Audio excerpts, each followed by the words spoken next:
Apocalipse 14, verso 6. Vi outro anjo voando pelo meio do céu, tendo um evangelho eterno para pregar aos que se assentam sobre a terra, e a cada nação, e tribo, e língua, e povo. São quantos evangelhos a serem pregados? Que foi falado aqui no texto? Quantos evangelhos? Um único evangelho. Um único evangelho.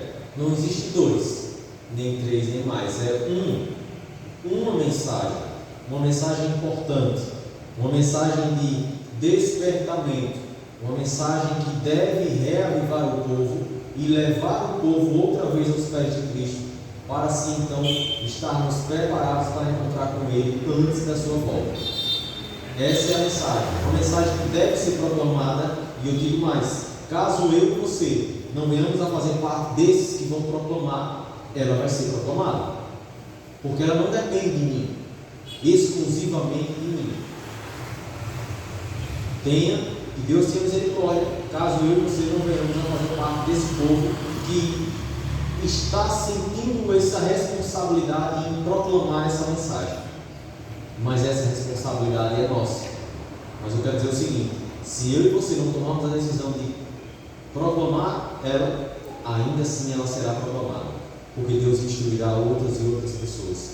Outras pessoas tomarão lugar, se apoderarão do poder da palavra de Deus e terão o prazer em disseminar a palavra de Deus. Na revista tem um texto aqui que não posso deixar de ler, do Grande Conflito, e foi escrito o seguinte na página 404: as obras de cada pessoa passam em revista perante Deus e são registradas como manifestação de fidelidade ou ao lado de cada nome nos livros do céu estão escritos com tremenda exatidão toda palavra inconveniente, todo ato egoísta, todo dever não cumprido e todo pecado secreto, juntamente com toda hipocrisia dissimulada, advertências ou admoestações enviadas pelo céu e que foram negligenciadas, momentos desperdiçados, oportunidades não aproveitadas, influência exercida para o bem ou para o mal, juntamente com seus resultados de longo alcance, tudo é anotado pelo anjo relator. Todas essas coisas que eu e você fazemos no nosso dia a dia, elas são anotadas, estão sendo anotadas desde o nosso nascimento. E um dia eu e você teremos que prestar contas de tudo que fizemos, inclusive de palavras frívolas, são palavras tolas, palavras sem sentido, ou como o dicionário em português Aurélio chama, palavras de baixo calão. Iremos prestar contas disso, iremos prestar contas do nosso tempo que Deus nos concedeu desperdiçado, de todo ato egoísta, de coisas que você sabe que poderia ter feito e não fez, e de coisas que você fez, mas que não foi com o coração voltado para Cristo. Iremos prestar contas de tudo isso. E eu pergunto a vocês, de que maneira que eu e você nos encontramos, ou qual o sentimento que gera em meu coração quando eu fico sabendo da tremenda responsabilidade que terei de prestar contas diante de Deus e do mundo, de todo ato cometido por mim. Uma vez um pregador perguntou se os irmãos na igreja teriam vergonha se caso fosse pego só uma espécie de vídeo, só de uma semana, que poderia expor aqui na igreja. Alguém se teria vergonha de expor a sua vida, do que você fez durante toda essa semana aqui na igreja? Não. Hoje mais não, mas há um tempo atrás teria vergonha sim. Amém por isso. Amém por isso. Louvado seja Deus. E esse deve ser a nossa maneira de viver. Tem uma outra frase que eu vi na questão da escolha de filmes, que dizia mais ou menos assim: escolha, quando for escolher um filme, escolha como se você fosse assistir com a sua mãe. Que tipo de filme você está escolhendo para assistir? Você teria vergonha de assistir se fosse assistir com a sua mãe? Tudo isso nós iremos prestar contas. E tudo isso nós iremos prestar contas diante de Deus. Existem livros nos céus. A Apocalipse fala livros e mais livros. E todos esses livros são anotados no nosso dia a dia. O anjo relator é quem leva todos os dias tudo que ocorreu, e lá fica registrado. Porém, há uma diferença. No final de tudo, se eu e você, apesar de ter feito tudo, muita coisa ruim, não se arrepender de tudo que foi feito, os nossos nomes serão apagados dos livros de registro do livro da vida. O nosso nome será apagado. Porém, se eu me arrependo e passo a ter uma vida de comunhão verdadeira, genuína ao lado de Cristo, ao final de toda a vida de pecado, o próprio Deus, Ele é quem escreve lá, perdoado pelo sangue do Cordeiro. Amém. O sangue do Filho perdoa os nossos pecados. E somente o sangue do Filho de Deus é quem tem esse poder de perdoar os nossos pecados. Que ao lado de que ao final de cada registro possa haver esse carinho dado pelo próprio Deus, como sendo perdoado, eu e você, pelas coisas que fizemos durante toda a nossa vida. Passa aí. Apocalipse nos ensina que antes do fim do mundo de pecado, Deus enviaria um agente que em seu nome daria o último grito de vitória, chamando os homens do mundo inteiro a adorar a quem? A Deus. Chamando os homens do mundo inteiro a adorar a Deus. Viriam pessoas em nome de Cristo para proclamar a palavra, para falar a respeito do reino que está prestes a vir, que é um reino eterno, um reino que jamais passará.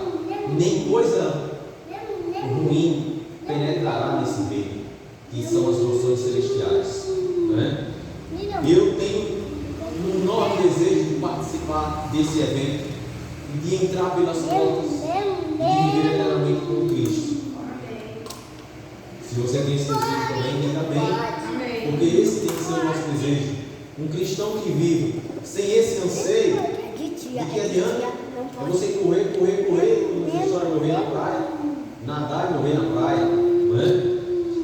Tem outra parte aqui da revista que diz assim, olha, ao se abrirem os livros de registro do juízo, é passada a limpo perante Deus a vida de todos que creram em Jesus. Todos.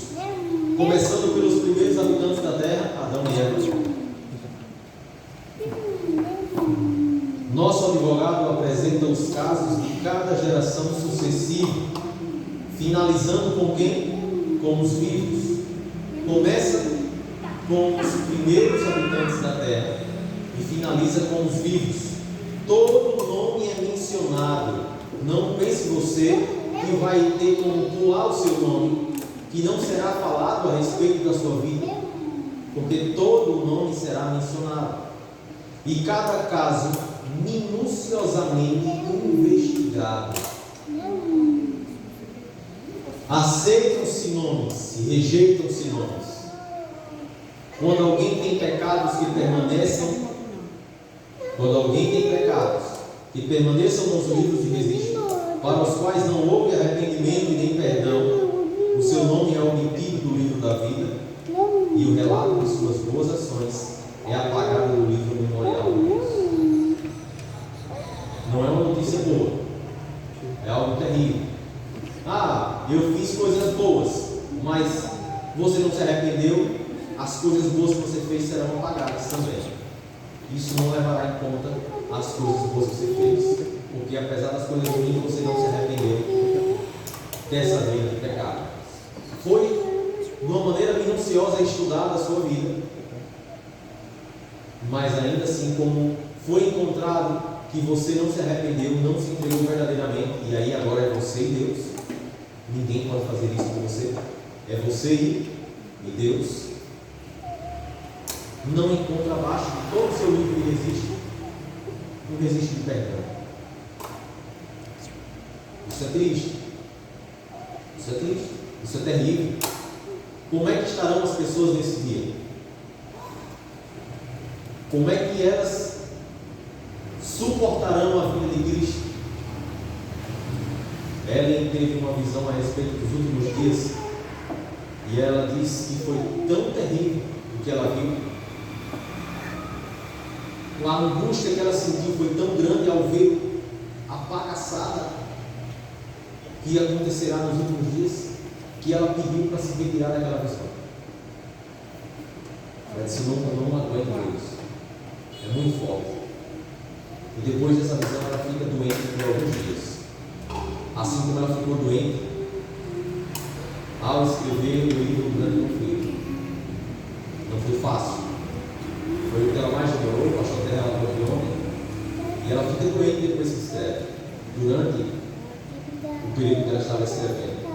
E o inimigo não quer que as pessoas saibam da verdade. Ela quer que vocês e eu estejamos com a Bíblia na mão, mas sem estudar, sem examinar. Ela quer que eu e vocês estejamos na igreja, mas a cabeça fora.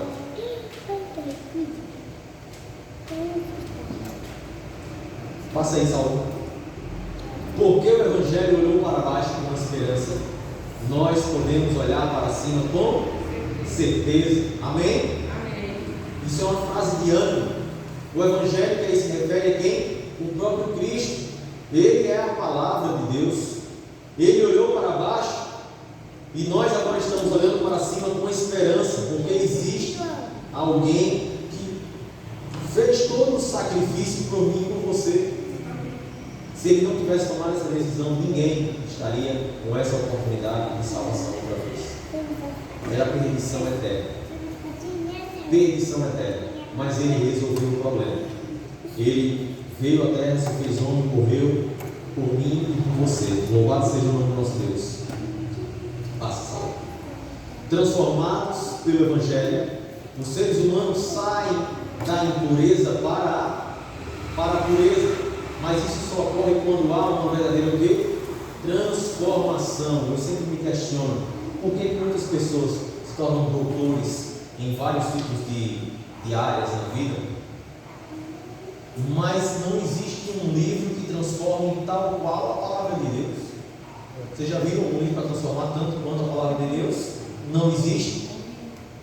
Algumas pessoas elas começam a estudar biologia, ciência, matemática, filosofia, história e vão fundo, mas elas continuam sendo. Só a diferença é que elas adquiriram mais conhecimento. Mas a palavra de Deus, quando lemos, quando estudamos, quando analisamos, ela transforma o nosso coração de uma maneira tremenda, que não tem aquele que aguenta ficar do mesmo jeito que antes, a continuar no mesmo estilo de vida que vivia antes, porque é a palavra de Deus, é o próprio Deus falando aos nossos corações. Passa. Jesus morreu por aqueles que, vivendo sem lei, reconheceram que essa forma de vida é suicida. Jesus, quando veio à terra, ele veio para salvar os bons ou os maus? Os bons ou os maus? Todos.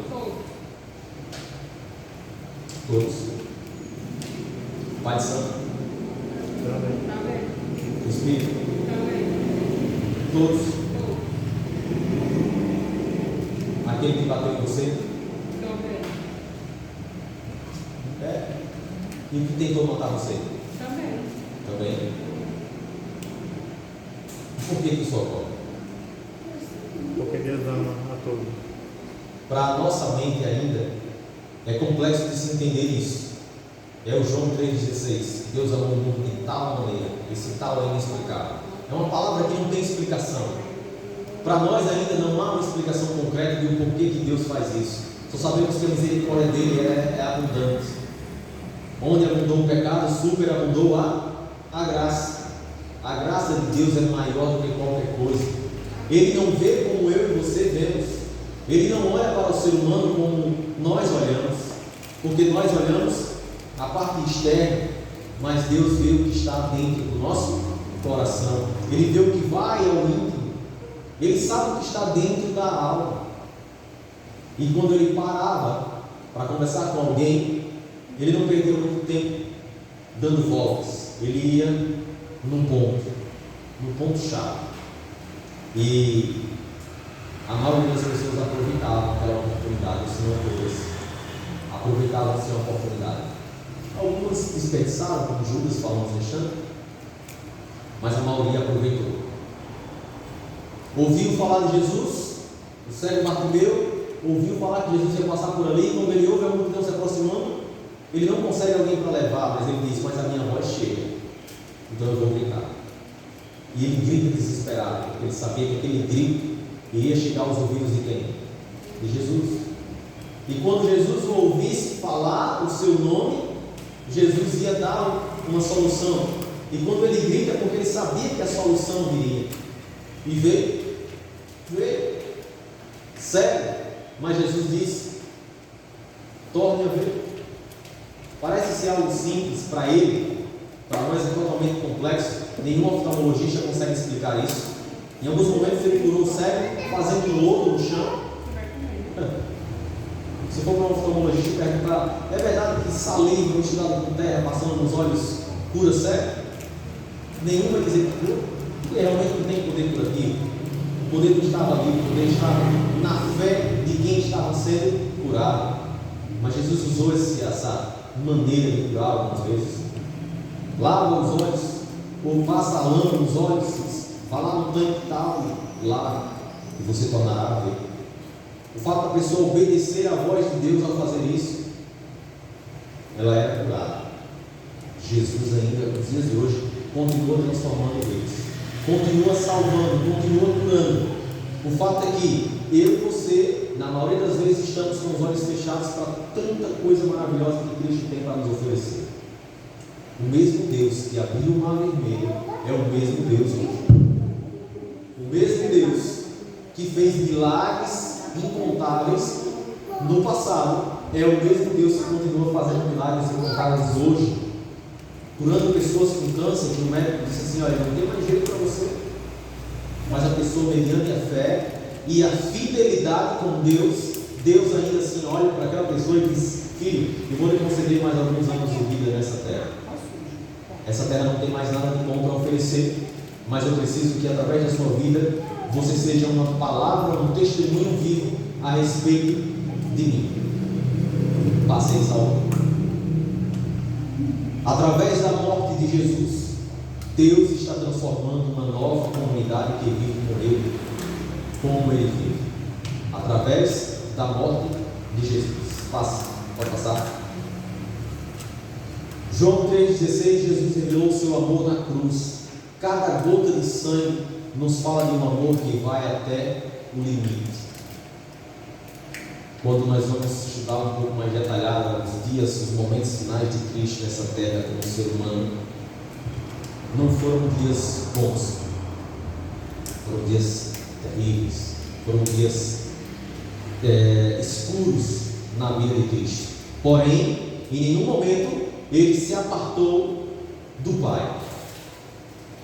Apesar dos pesares, apesar de ele saber que estava lutando ferrenhamente, não contra homens, mas contra as potestades desse mundo, porque enquanto Deus se entregava, Satanás tentava de todas as maneiras fazer com que ele desistisse dele, para que eu e você não tivesse a oportunidade de salvação. Mas ele disse assim: Senhor, em tuas mãos entrego o meu espírito. Em algum momento ele disse: se possível, passe de mim esse cálice, eu não suporto mais. Se possível, porque ele estava em comunicação inteiramente, o tempo inteiro com o Pai. E aí é onde está o segredo de uma vida cristã diferenciada nos dias de hoje. É uma vida de comunicação inteiramente com Deus. Você já andou, você sozinho andando e conversando com Deus, agradecendo a Deus, perguntando, fazendo algumas perguntas e batendo um papo com Deus? Devemos fazer isso mais vezes. Isso faz bem. Isso faz bem para a nossa alma. Agora, se fosse passar e fazer assim: está ficando louco, está falando sozinho já. Mas não, você está batendo papo com Deus. Isso é maravilhoso para nós. Eu posso estar no meu trabalho, posso estar na minha casa fazendo as coisas e adorando a Deus e servindo a Ele o tempo inteiro, porque essa é a vontade de Deus para mim. Passa aí. O mais forte argumento em favor do Evangelho é um cristão que sabe amar e não tem outro segredo. Porque de que adianta alguém vir com palavras bonitas, com gestos bonitos, mas quando fecha a Bíblia que sai daqui, como alguns pastores dizem, quando chega em casa,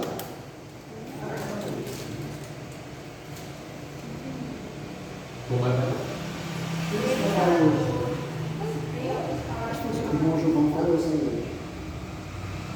Quando a pessoa fala bonito e tal, e quando sai daqui de quatro para prática, como alguns pastores falam, quando chega em casa até o cachorro chora. De tão ruim que essa pessoa é, não é? De tão terrível que essa pessoa é. Não é uma pessoa amável, não é uma pessoa amigável, não é uma pessoa que se enturma, como falamos ontem no pequeno grupo, a lição 9, até a 8, se não me engano, ele falou dos métodos de Cristo para alcançar pessoas. Lembra? Tinha alguns passos, Jesus não chegava falando a respeito de doutrinas, de leis, do que deve fazer, do que não deve fazer. Jesus ganhava a confiança delas, Jesus se turmava com elas, Jesus mostrava quem Ele era, supria as necessidades. Aí agora depois, Ele ia lá e falava a respeito do reino. Tem algumas pessoas que estão por aí passando fome. Aí você vai lá levar a palavra de Deus para ela. E do que é que ela está precisando? De comida. Aí você vai levar a palavra. Essa pessoa não vai ter uma verdadeira transformação só pela misericórdia de Deus. Mas o correto é você primeiro sanar a vontade dela, para depois então agora você vem com a palavra. Aí a recepção é diferente. Tem casos e casos. Mas o correto é ser feito é esse passo a passo que o próprio Jesus fazia e não falhava. E não falha. Se for feito da maneira correta, não falha. O último evangelho é o primeiro na vida de quem quer experimentar um novo começo. Amém? O último evangelho é o primeiro na vida de quem quer experimentar um novo começo. A oportunidade de transformação, de salvação, de mudança de vida, ela ocorre diariamente. A todo instante uma oportunidade nos é dada. Cabe a mim e a você aproveitar. Lembra dos primeiros textos que lemos da revista? Todo ato frívolo, todas tempo desperdiçado, tudo que eu e você fizermos nessa terra, ele está sendo o quê? Anotado. Está sendo anotado. Isso lhe causa algum temor, algum pavor? Ainda que cause, mas Deus tem toda a misericórdia e amor para nos perdoar e para nos livrar da perdição. Ele está disposto a nos transformar. Ele só diz assim: venham a mim todos os que estão cansados e sobrecarregados, e eu vos aliviarei. Em outro texto diz assim: filhinhos meus, não pequem, mas se algum de vocês pecar, temos Jesus Cristo, um advogado justo diante do trono.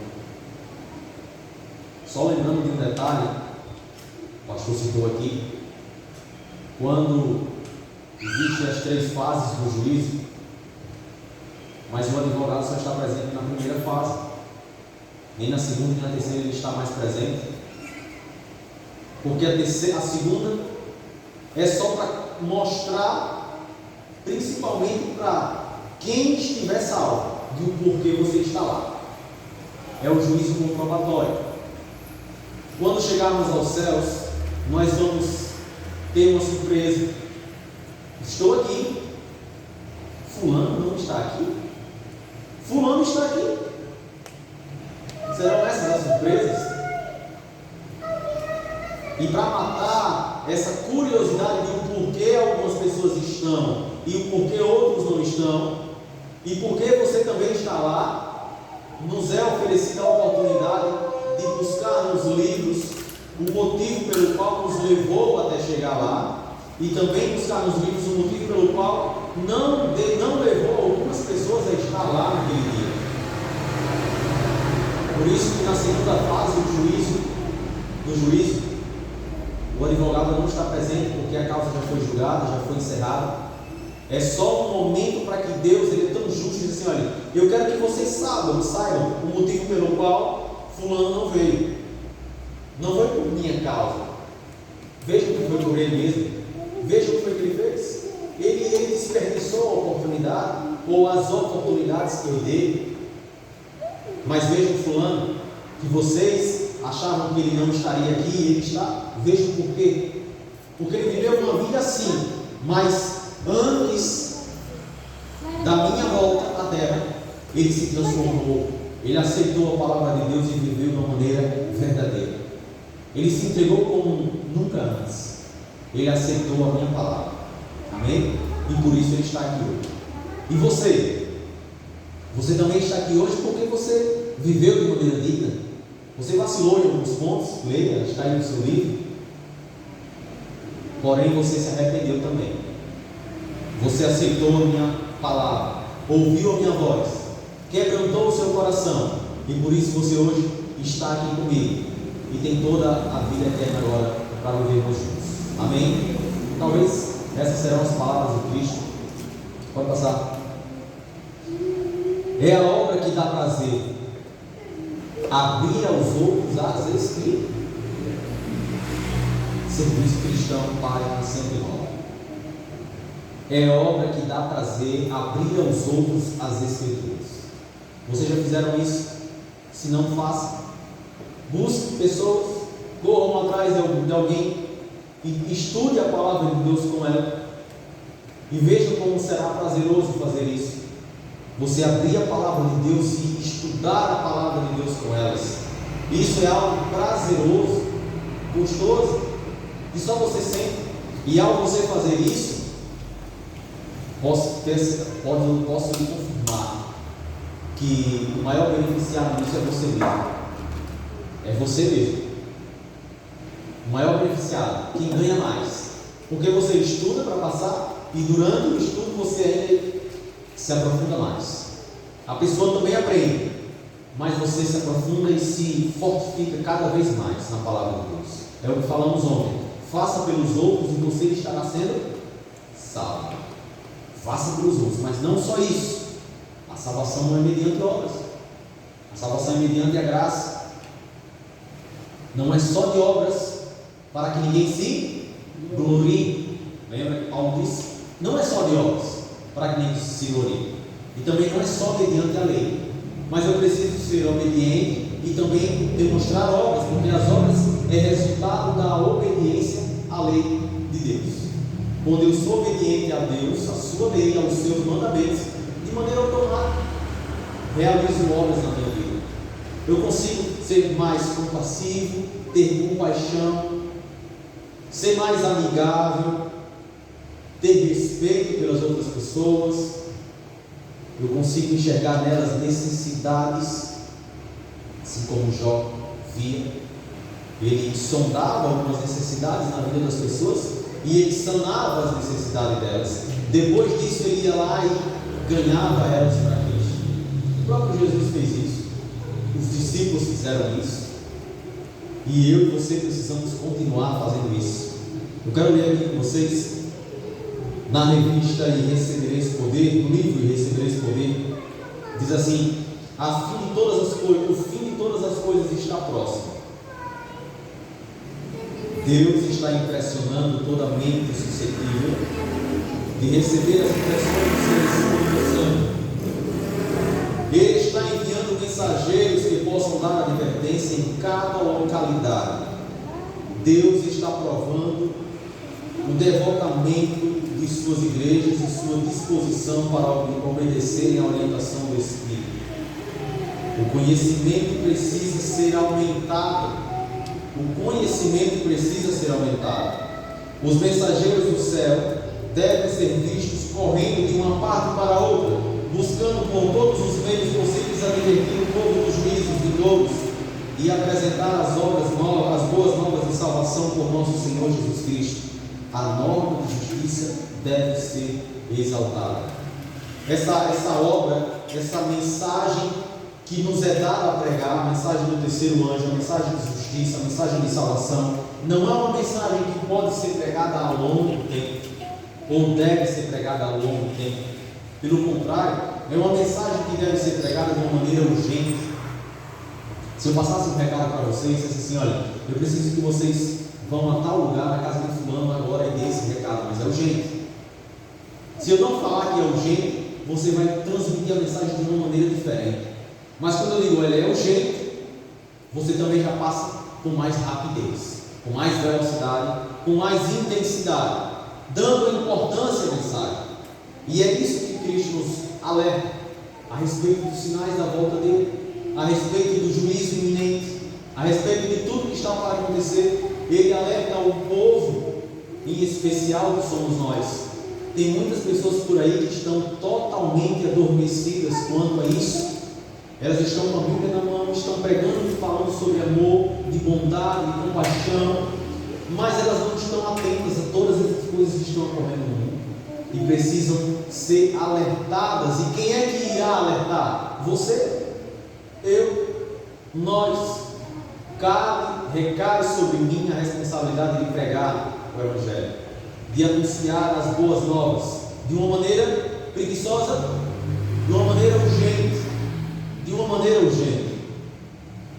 No livro Serviço Cristão, página 75, diz assim: olha, o segredo do nosso êxito na obra de Deus se encontra na operação harmoniosa de nosso povo.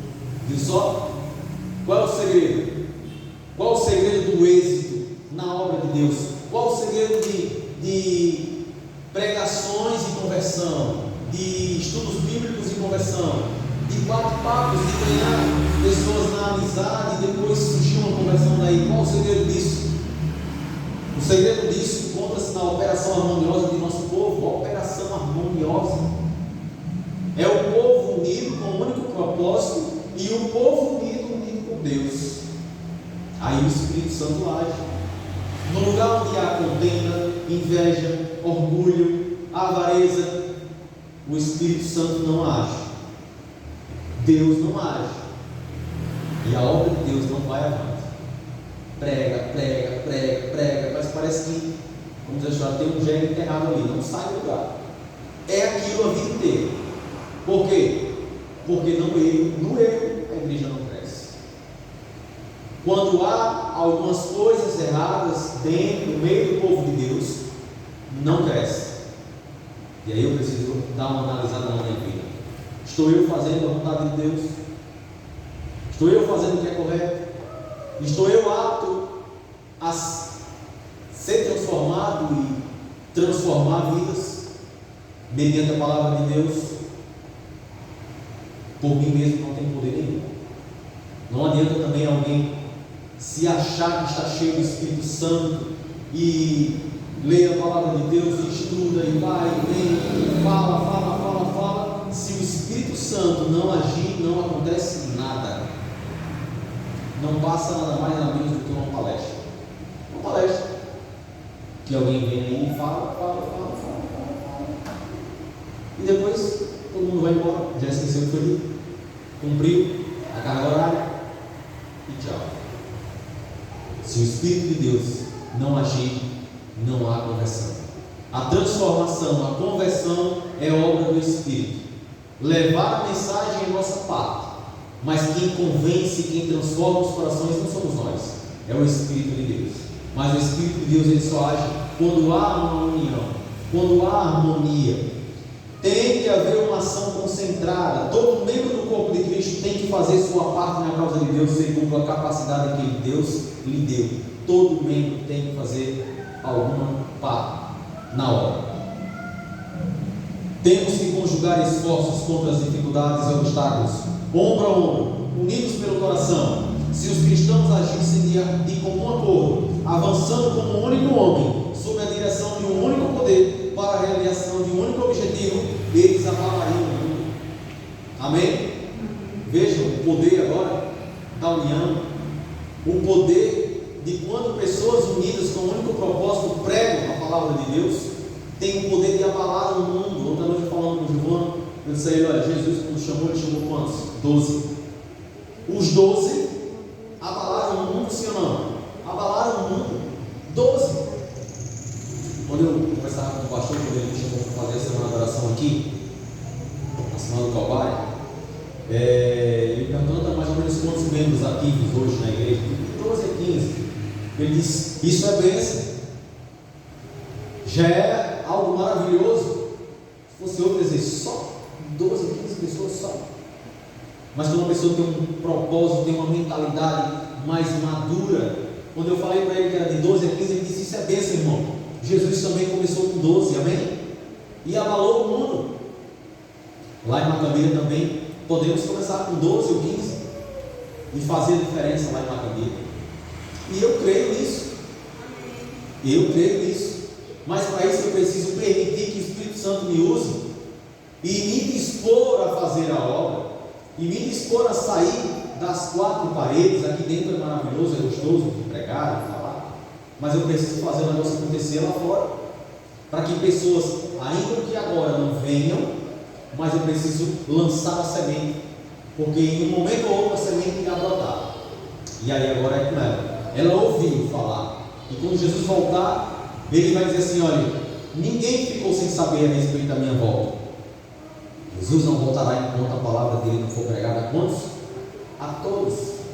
E será pregado esse evangelho a todo mundo, então virá o fim. Então virá o fim. Passa aí.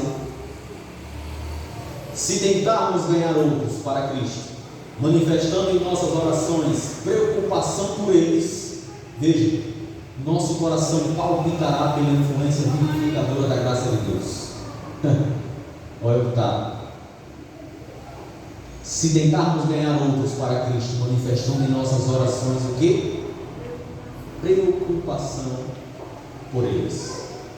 Nosso coração palpitará pela influência vivificadora da graça de Deus. Está eu e você preocupado com a situação de muitos lá fora? Está eu e você preocupado com a situação de pessoas que você sabe que não estão vivendo o Evangelho? Está eu e você preocupado com talvez da minha família, da minha casa, que não está vivendo de maneira verdadeira a palavra de Deus, sabendo o que é correto? Se ainda há na nossa família, eu creio que há certeza na nossa vida, ao nosso redor, pessoas que não estão vivendo, preciso eu me ajoelhar e manifestar em minhas orações uma preocupação por eles. E no nosso coração palpitará o quê? Uma influência vivificadora da graça de Deus. Não posso fazer vista grossa quanto a isso. Na maioria das vezes nós sabemos do que acontece ao nosso redor, na realidade, mas ficamos calados, como se nada tivesse acontecendo, não é? É aquela esposa que vive com o marido, sabendo que o marido atrai, mas ela diz assim: eu não vou falar sobre isso, porque senão eu vou terminar meu casamento, eu não quero, eu tenho que conviver com isso, sabendo que há uma traição. Jesus Cristo, ele sabe das nossas traições para com ele. Ele sabe que eu e você fazemos muitas coisas erradas, que distrai, que saímos da sua presença. Ele sabe. E ele não faz vista grossa contra isso. Pelo contrário, ele está sendo longânimo, dando tempo para que haja uma conversão verdadeira para mim e para você. Porque se não houver, o tempo está correndo. Se não houver uma conversão verdadeira, o tempo não para. A porta da graça se fecha. E aí é decidido os casos. Quem viveu de uma maneira verdadeira ao lado de Cristo, viverá eternamente. Quem não, morte eterna. Eu não sei quais são os seus pensamentos. Nem Satanás consegue saber os nossos pensamentos. Só Deus. Se tem uma coisa que Satanás não tem poder, é ler a nossa mente. Ele consegue saber algumas coisas através de gestos, olhares, vários tipos de coisas que ele fazendo, e ele detecta isso aí. Ele está querendo mais ou menos fazer isso. Mas o Senhor sabe o que vai ao nosso coração, o que vai no nosso pensamento. O Senhor sabe. Por isso que eu preciso também purificar o meu pensamento. Jesus, quando veio à terra, se ele tivesse pecado até em pensamento, ele já não seria o Cordeiro de Deus que tiraria o pecado do mundo. Jó, no seu livro, ele fala em algum momento que ele treinava os seus olhos a se desviar do mal. E eu preciso fazer isso. Eu preciso aprender a fazer isso. Treinar os nossos olhos a se desviar da aparência do mal. Quando eu não estou com o espírito verdadeiro de Cristo, eu não estou nem preocupado para isso. Eu continuo com a minha vida normal. Sem sentimento nenhum de transformação, de mudança verdadeira de vida. Porque está gostoso demais desse jeito. Mas Cristo está preocupado comigo e com você. Ele está preocupadíssimo com a nossa situação. Ele diz: olha, vocês estão vivendo um período de Laodiceia. É um período morno. Nem quente nem frio, estão mornos. Mas é assim, eu estou a ponto de vomitar. Saiam dela, povo meu, para não serem cúmplices dos seus flagelos. Desperta, igreja. Avance. Unam-se. Pregue a palavra a todo tempo. Tem um texto que diz: há tempo e fora de tempo. Há tempo e fora de tempo. Pregue a palavra. Se possível, fale. E aí é mais forte ainda. Pregue. Se for possível, fale. Isso significa que a nossa vida, sem você abrir a boca, já é uma pregação. Porque o mundo lá fora está de olho na nossa vida. E aí eu pergunto: de que maneira nós estamos vivendo? O que é que eu estou passando para eles sem falar nada? Sem falar nada. O que é que eles já estão achando de nós? Eles, quando olham para nós, já conseguem ver algo diferente, ver Cristo nas nossas ações, com os nossos testemunhos. Que o Senhor continue tendo misericórdia e um grande amor por mim e por você. Passe, acho que já terminou. Eu não sei se vocês têm um sentimento dentro dos seus corações agora de pedir a Deus que transforme o coração e coloque o desejo intenso de viver o Evangelho diariamente. Mas se você sente esse desejo, eu queria ver as mãos aqui que tem esse desejo. E diga: eu aceito viver o Evangelho diariamente na minha vida. Muito bem, vamos ficar em pé, vamos fazer a oração. Senhor Deus, nosso Pai, graças te damos, Senhor, pela tua palavra.